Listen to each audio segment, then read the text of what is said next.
Start. Now sentence number 35.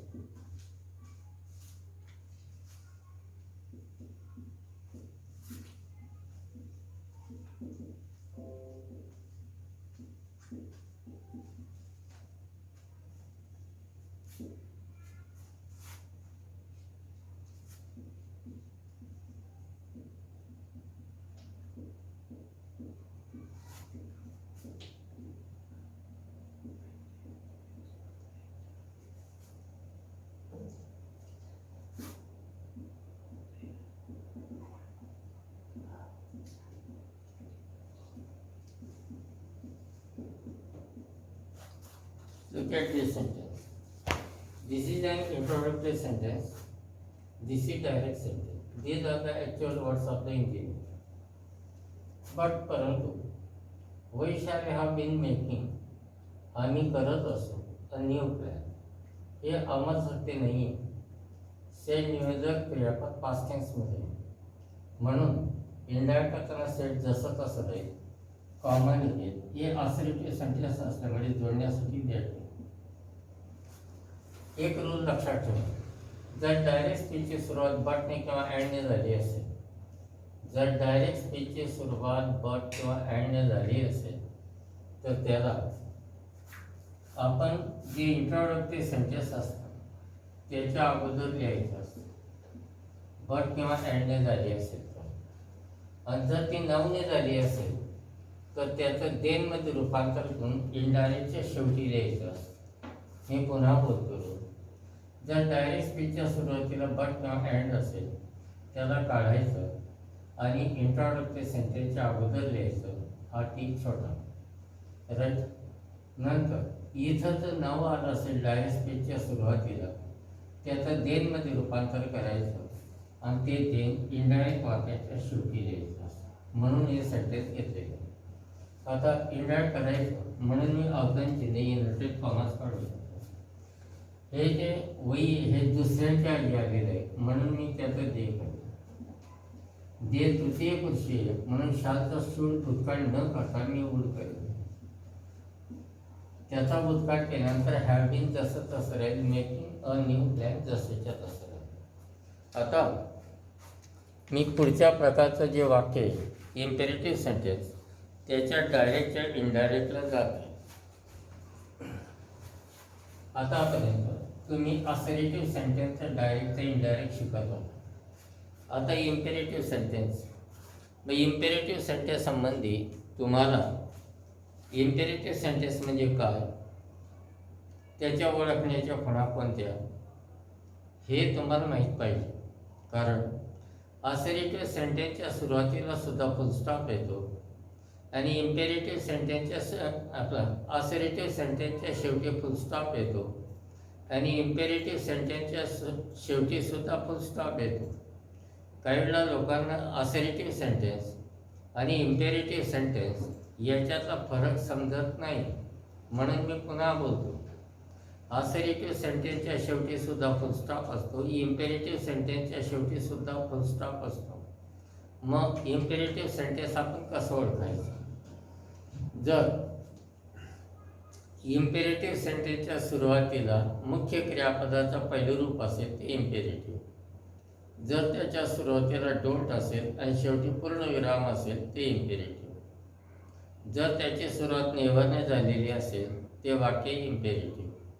जर त्याच्यामध्ये please हा विनंती दर्शक शब्द आला असेल ते वाक्य इम्पेरेटिव्ह. जर त्याची सुरुवात येली ती लेटने झाली असेल ते वाक्य इम्पेरेटिव्ह. जर त्याच्यामध्ये करता येऊ आलेला असेल आणि क्रिया करायला सांगितलेली असेल ते वाक्य इम्पेरेटिव्ह. असं इम्पेरेटिव्ह सेंटेन्स ओळखण्याच्या खुणा आहेत. तर इम्पेरेटिव्ह सेंटेन्सचा डायरेक्ट त्या इंडायरेक्ट करताना रूल्स कोणते. मग आता रूल नंबर 1. जर तुमचं डायरेक्ट सेंटेन्स इम्पेरेटिव्ह सेंटेन्स असेल तर इंडायरेक्ट करताना ॲज युजल नेहमीप्रमाणे आपण स्पीकरमध्ये वाक्य लिहावं. आणि नंतर म्हणजे डायरेक्ट स्पीच असतं ते जर साधी विनंती असेल तर निवेदक क्रियापद रिक्वेस्टेड वापरावं. कळकळीची विनंती असेल तर बेग्ड वापरावं. पराकोटीची विनंती असेल तर प्रेड वापरावं. जर त्याच्यामध्ये सल्ला किंवा उपदेश किंवा कर्तव्य दर्शवलेले असेल तर ॲडवाइज्ड वापरावं. जर आज्ञा असेल त्याच्यामध्ये तर ऑर्डर्ड वापरावं. जर हुकूम असेल तर कमांडेड वापरावं. जर ताकीद दिली असेल तर ॲडमॉनिश्ड वापरावं. जर त्याच्यात साधी सूचना असेल तर सजेस्टेड वापरावं. जर त्याच्यामध्ये धोक्याची सूचना दिली असेल तर वॉर्नड वापरावं. जर त्याच्यामध्ये शुभेच्छा असेल तर विश्ड किंवा बेड वापरावं. मी पुन्हा बोलतो, इम्पेरेटिव्ह सेंटेन्स मध्ये क्रिया सहज करायला सांगितली असेल तर तुम्ही आस्कला वापरणार. आस्कला म्हणजे करायला सांगितले होते. साधी विनंती असेल तर रिक्वेस्टेड वापरणार. कळकळीची विनंती असेल तर बेगला वापरणार.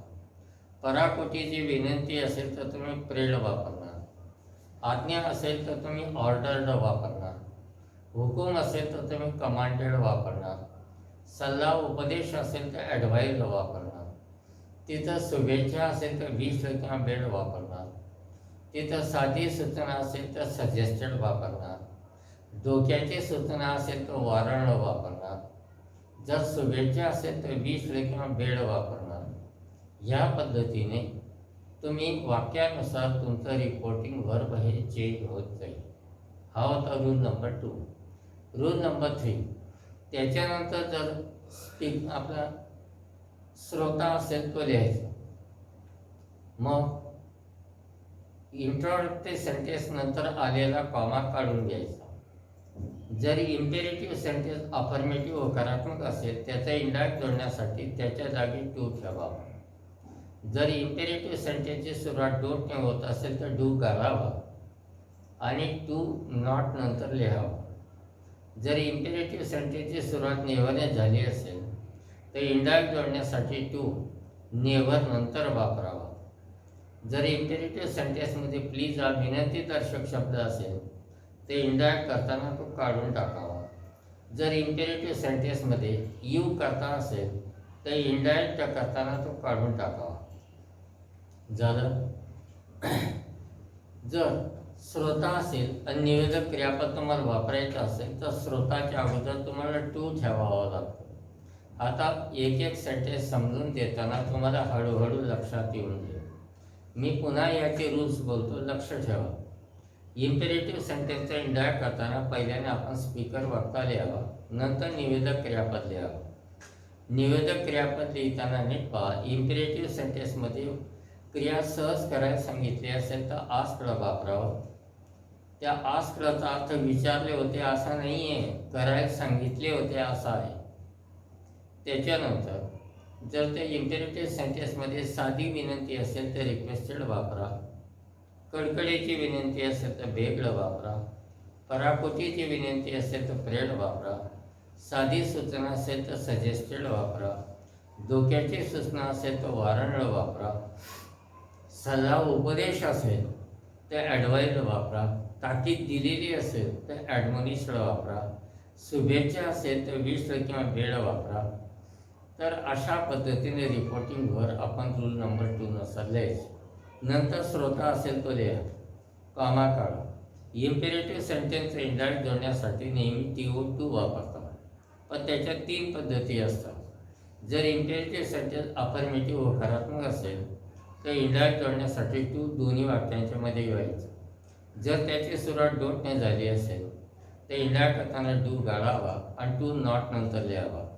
जर इम्पेरेटिव्ह सेंटेन्सची सुरुवात नेव्हरने असेल तर टू नेव्हर नंतर ठेवावा. मग असं का? याचं कारण असं की ज्यावेळेला आपण इंडायरेक्ट करतो त्यावेळेला आपल्याला इन्फिनिटिव्ह करावं लागतं. मी सांगितलं असतं, जर इम्पेरेटिव्ह सेंटेन्समध्ये प्लीज हा विनंतीदर्शक शब्द असेल तर इंडायरेक्ट करताना तो काढावा. जर इम्पेरेटिव्ह सेंटेन्समध्ये यू हा करता असेल इंडायरेक्ट करताना काढावा. हे इम्पेरेटिव्हचे, डायरेक्टचे इनडायरेक्ट करण्याचे रूल्स आहेत. आता याचे एक्झाम्पल्स मी 1 बाय 1 घेतो.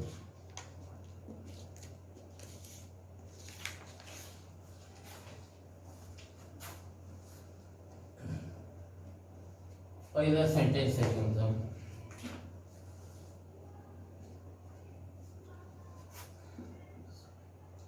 Ram said to his friend.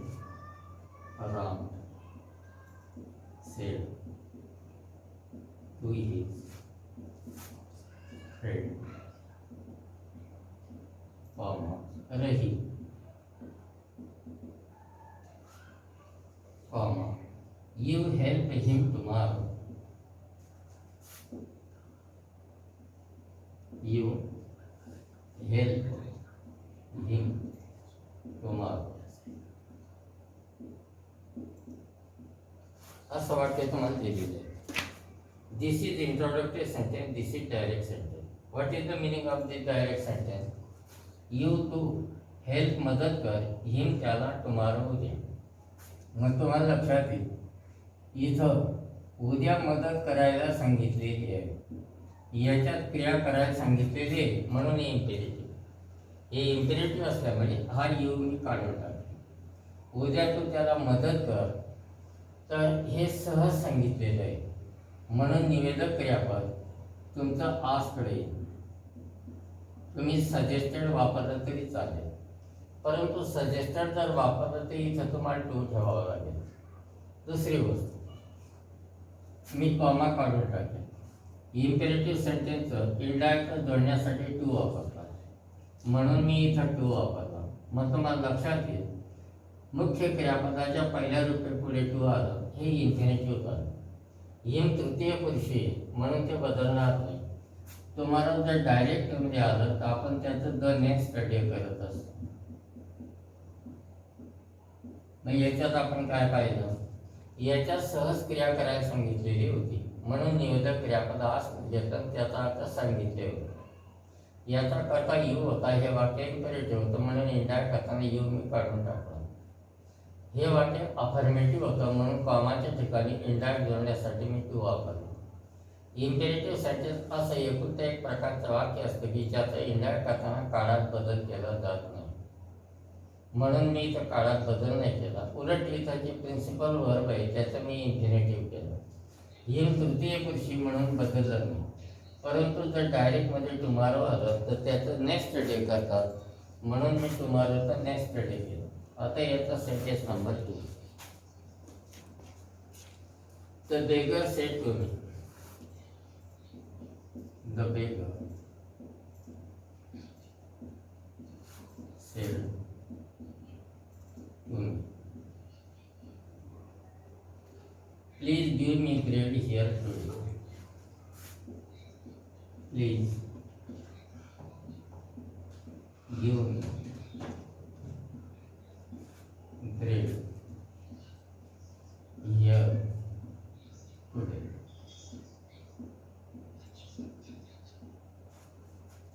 Look at this sentence. This is introductory and this is direct sentence. या सेंटेन्स मध्ये प्लीज आलेलं आहे ते रिक्वेस्ट विनंती दर्शवतो म्हणून.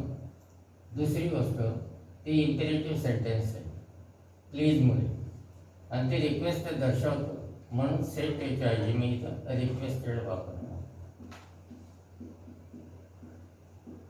इंडायरेक्ट करताना प्लीज मी काढून टाकतो, हा कॉमा काढून टाकतो, इरोटेड कॉमात मी काढून टाकतो. राहिलेलं वाक्य होकारात्मक आहे म्हणून कॉमाच्या ऐवजी मी टू वापरतो.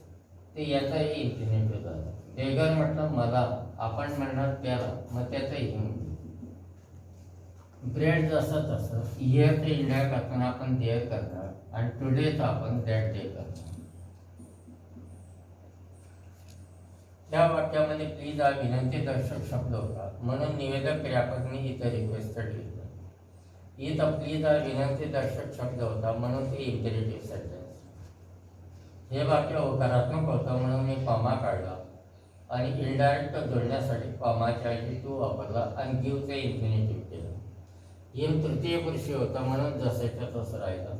ब्रेड जसं तसं राहिलं. डायरेक्टमध्ये हेअर आलं त्याचं इंडायरेक्ट करताना देअर करतात म्हणून मी देअर केलं. इथं टुडे होतं, डायरेक्टमध्ये टुडे आलं तर इंडायरेक्ट करताना त्याचं दॅट डे करतात. आता मी जातो sentence number 3. Sentence number 3. Asha said to Usha. Asha said to Usha, please don't trouble me.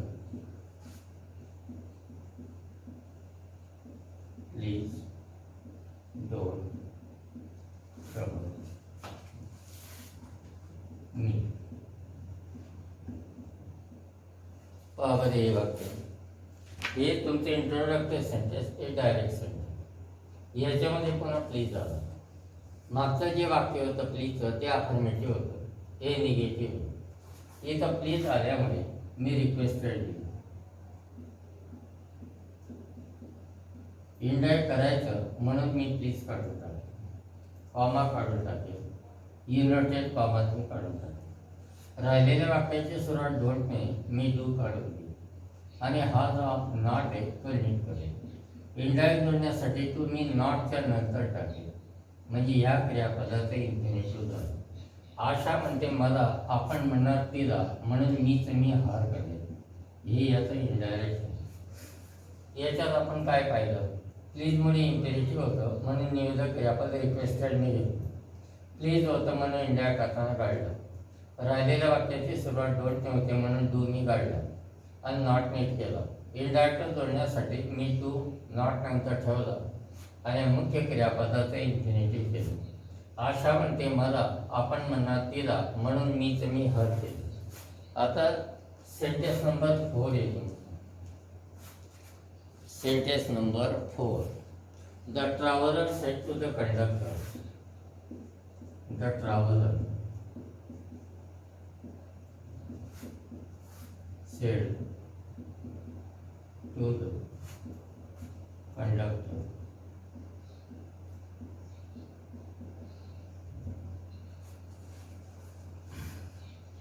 give me the ticket.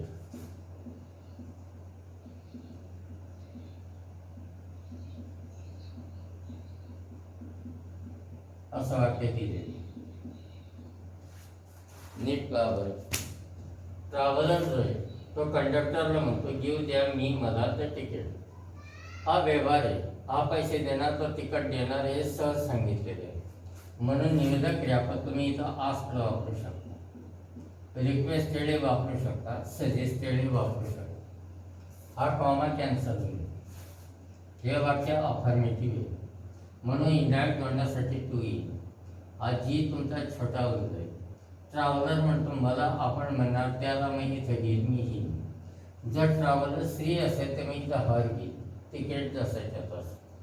तर या वाक्यात काय होतं, ही क्रिया सहज करायला सांगितली होती म्हणून मी निवेदक क्रियापद आस्क वापर.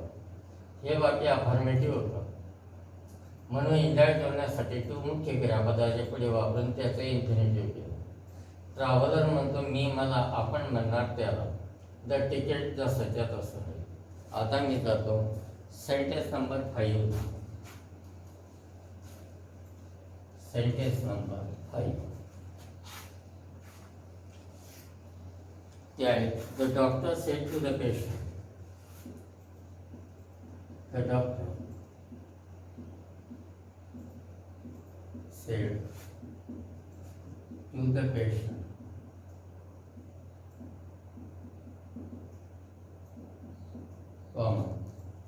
take these medicines regularly.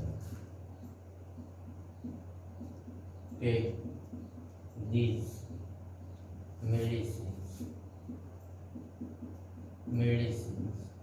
regularly.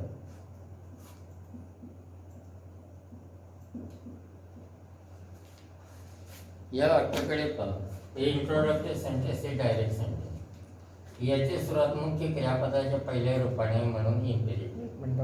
ते घ्या दी जी मेडिसिन्स रेग्युलरली, इथं घेण्याची क्रिया करायला सांगितली म्हणून इम्पेरेटिव्ह सेंटेन्स. डॉक्टर पेशंटला म्हणतो म्हणून हा ॲडवाईज म्हणजे सल्ला आहे म्हणून निवेदक क्रियापद. इथं तुम्हाला ॲडवाईजरच वापरावं लागेल, दुसरं चालणार नाही. दुसरी गोष्ट कॉमा जाईल, इनव्हर्टेड कॉमा जातील. हे वाक्य अफर्मेटिव्ह असल्यामुळे इंडायरेक्ट जोडण्यासाठी टू येईल आणि ते टी छोटं होईल, ते इन्फिनिटिव्ह होईल. नेक्स्ट इथं डायरेक्टमध्ये दी झालं म्हणून मी त्याचं दोष करणार. मेडिसिन्स आणि रेग्युलरली जसायच्या तसं. हे जे वाक्य होतं हा सल्ला होता म्हणून इथं ॲडवाईज झालं. हे अफर्मेटिव्ह होतं मग कॉमाच्या ऐवजी टू आलं आणि मुख्य क्रियापदाचं मी इन्फिनिटिव्ह केलं.